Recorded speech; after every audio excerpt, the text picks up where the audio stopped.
اور سچے لوگ ذلیل ہو رہے ہوں گے۔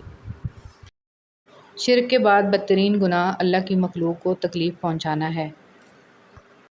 زندگی میں اچھے اور برے دو طرح کے لوگ سے ہمارا واسطہ پڑتا ہے۔ اچھے لوگ ہماری طاقت بن جاتے ہیں اور برے لوگ ہمیں مضبوط بناتے ہیں۔ اللہ کا خوف دل میں ہو تو لوگوں کے معاملے میں دل خود بخود ڈرتا ہے۔ اس دنیا میں ہر تعلق ایک قیمت کا محتاج ہوتا ہے، اور جس دن آپ وہ قیمت ادا کرنے سے انکار کر دیں گے وہ تعلق بھی ختم ہو جائے گا۔ انسان کی پہچان علم سے نہیں ادب سے ہوتی ہے، اس لیے کہ علم ابلیس کے پاس بھی تھا مگر ادب سے محروم تھا۔ رسول صلی اللہ علیہ وسلم نے فرمایا، بدگمانی سے بچتے رہو کیونکہ بدگمانی سب سے جھوٹی بات ہے، اور لوگوں کے رازوں کی کھود کرید نہ کیا کرو اور نہ لوگوں کی نجی گفتگو کو کان لگا کر سنو۔ نماز کبھی نہ چھوڑنا، یہ میرے نبی کی آنکھوں کی ٹھنڈک ہے صلی اللہ علیہ وآلہ وسلم۔ اللہ پاک آپ کے ایمان میں اضافہ فرمائے، خوش رکھے، پریشانیوں سے بچائے، کسی کا محتاج نہ کرے اور ہمیشہ اپنی پناہ میں رکھے، آمین۔ سونے کی چڑیا۔ امام غزالی رحمۃ اللہ علیہ فرماتے ہیں، اگر تمہیں ایسا دوست مل جائے کہ جس کی سیرت تمہیں اللہ کی یاد دلائے تو اس کی صحبت کو نعمت سمجھو۔ عقل مند کے لیے ایسی صحبت سونے کی چڑیا کی مانند ہے۔ حضرت علی رضی اللہ تعالیٰ عنہ نے ارشاد فرمایا، لوگوں کے غلام مت بنو جبکہ اللہ نے تمہیں آزاد پیدا کیا ہے۔ زندگی بہت مختصر ہے، اتنی کہ اگلے لمحے بات کرنا بھی نصیب نہ ہو، لہٰذا جس حد تک اور جیسے بھی ممکن ہو اللہ کے راستے پر چلتے رہیں، چل نہ سکیں تو خود کو گھسیٹتے رہیں، بھلے ہانپتے ہانپتے وہاں جم جائیں، مگر اپنے گمان کو اللہ سے نا امید نہ ہونے دیں، کیونکہ ایمان سے بڑی کوئی شے نہیں۔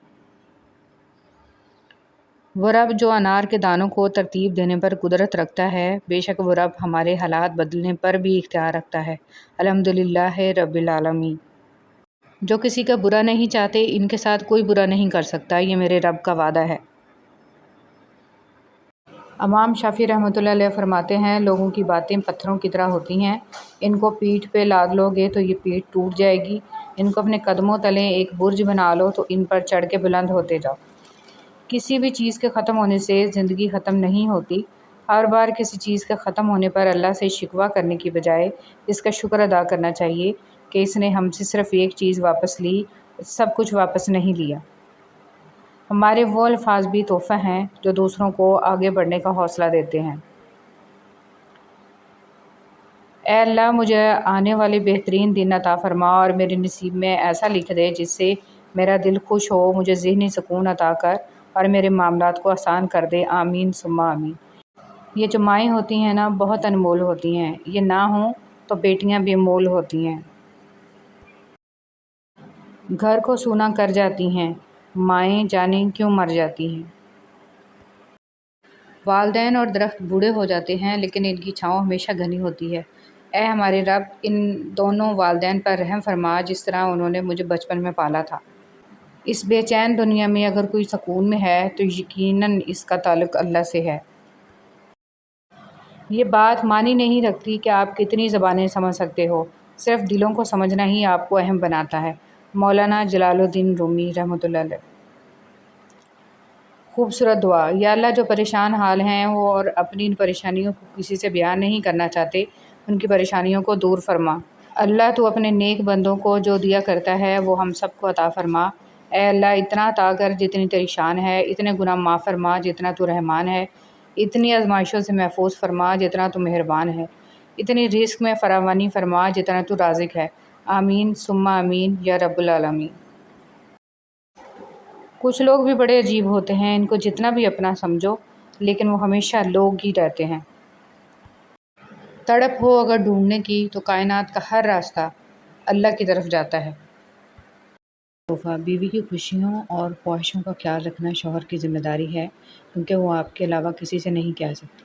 شوہر کا پیار، وقت، توجہ ہی بیوی کے لیے سب سے بہترین تحفہ ہے۔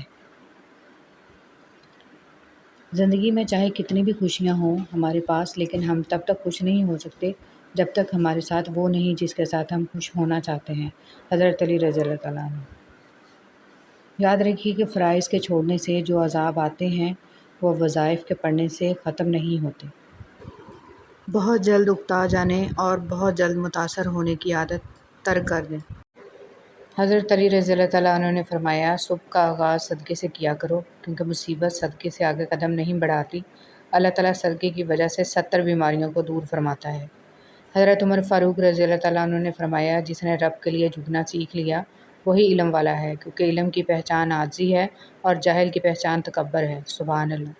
حضرت علی رضی اللہ تعالیٰ عنہ نے فرمایا، جسے تقدیر پر یقین ہوتا ہے وہ اپنے اوپر نازل ہونے پیسے کا ہونا رزق نہیں ہے، نیک اولاد، اچھا اخلاق اور مخلص دوست بھی رزق میں شامل ہیں۔ جھوٹے انسان کی اونچی آواز سچے انسان کو خاموش کرا دیتی ہے، لیکن سچے انسان کی خاموشی جھوٹے انسان کی بنیاد ہلا دیتی ہے۔ ہر شخص یہ ثابت کرنے میں مصروف ہے کہ میں تم سے بہتر ہوں۔ خوبصورتی تو ختم اور تبدیل ہو جاتی ہے، لیکن سیرت نہ تو ختم ہوتی ہے نہ ہی تبدیل۔ اللہ سے ہمیشہ وہ طلب کیا کرو جو تمہارے حق میں بہتر ہو، نہ کہ وہ جو تم چاہتے ہو۔ ہو سکتا ہے تمہاری چاہت بہت کم ہو اور تمہارا حق بہت زیادہ ہو۔ جب تک غلط فہمی کی کینچی کو تالے لگے رہیں گے، رشتوں کے کاغذ محفوظ رہیں گے۔ تم پرندوں کا دکھ نہیں سمجھے، پیڑ پر گھونسلہ نہیں گھر تھا۔ معیار یہ نہیں کہ آپ کو کتنے لوگ پسند کرتے ہیں، معیار یہ ہے کہ آپ کو کس طرح کے لوگ پسند کرتے ہیں۔ ادھوری باتیں اور ادھورے جملے سن کر اپنی مرضی کی داستانیں تخلیق کرنے والے لوگ ہمیشہ دکھ ہی اٹھاتے ہیں۔ میں نے لوگوں کی بھیڑ میں لوگوں کو لوگوں کے لیے ترستے دیکھا ہے۔ جن لوگوں نے آپ کو دکھ دیے ان کو بھلا دیں، لیکن جو انہوں نے سبق دیے ان کو یاد رکھیں۔ جن کو منزلوں کی فکر ہو وہ لذتیں دے کر رکتے نہیں، اپنا سفر جاری رکھتے ہیں۔